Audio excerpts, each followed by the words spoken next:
All right, I'm gonna show you how I edit this photo. Right now this is a raw image from my memory card from my camera. And we're turning up the exposure so you can brighten it up a little bit.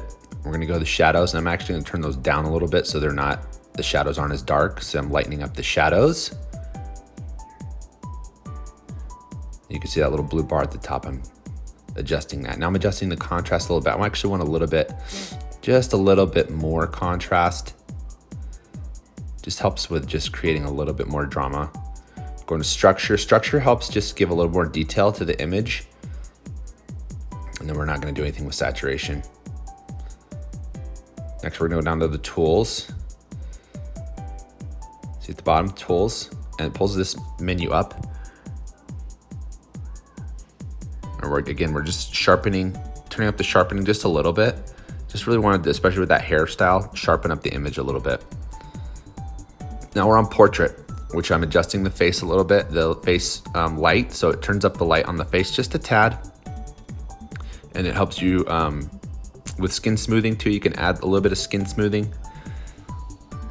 Just helps overall with the face. And then the eye clarity, I usually tend to turn it down a little bit, but I think we're gonna hit it right about that 20 mark. And then back in tools.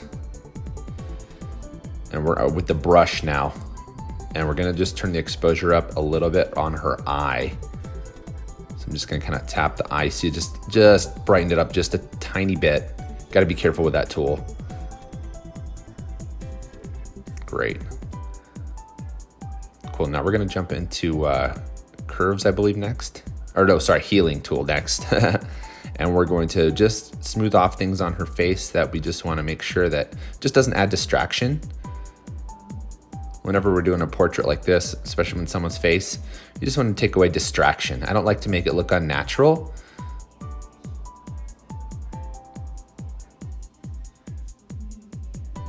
The healing tool is pretty awesome. Over by the brow there, just smooth that off a little bit. And then over by the nose, we're gonna check out just a couple spots. She's got a beautiful face, so we just want to make sure that it's showcased in its best way.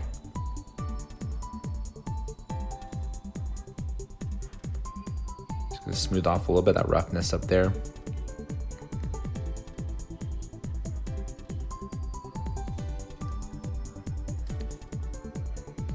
It's already looking awesome. Again, there's not much we have to do. It's just a little bit. All right, I think now we're gonna jump into the curves. Yeah, and we're gonna choose which one we like that kind of just helps accentuate the things we want in the photo. And I like a little bit more contrast and just it just gives a depth and a feeling to the photo when you adjust the curves a little bit. So I like that R01, and then I'll adjust that top circle on the curve just a little bit to brighten it up just a tad.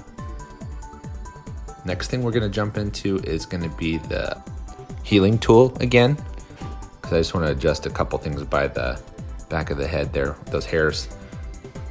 It's easy to adjust a little bit of those hairs, but if you have too much wild hair, you can't really fix it with that healing tool. It's not good enough. Okay, next thing we're gonna jump into, I think, is the grainy film look, which I turned the grain all the way down on this one and turn the style strength down a little bit just so it does not overtake the photo with that look. And then you can pick so many different styles. And I usually pick one that kind of, again, just makes the image pop. Again, you can adjust it however you want. This is just what I chose to do on this photo. So I think I'm gonna go with the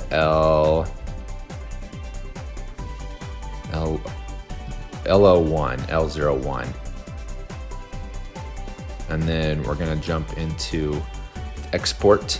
Or not export, we're gonna open in, sorry. We're hitting open in, and I'm opening it in another program now. I'm gonna open it into Facetune, which is another great app. So I'm going down, copy to Facetune.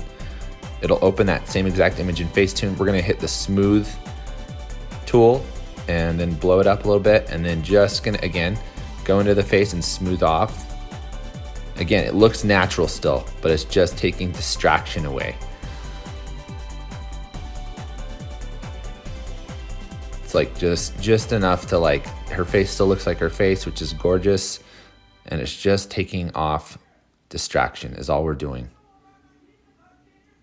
You don't like to make it look fake. And then we'll just hit save to camera roll, and then it saves it right into your camera, or right into your photos, and you just open that up, and there it is. And then you can go post it. So I hope you guys enjoyed that photo tutorial. This just helps you understand that Snapseed app a little bit, and got a great image to go post now, and I think it looks awesome. Let me know what you guys think.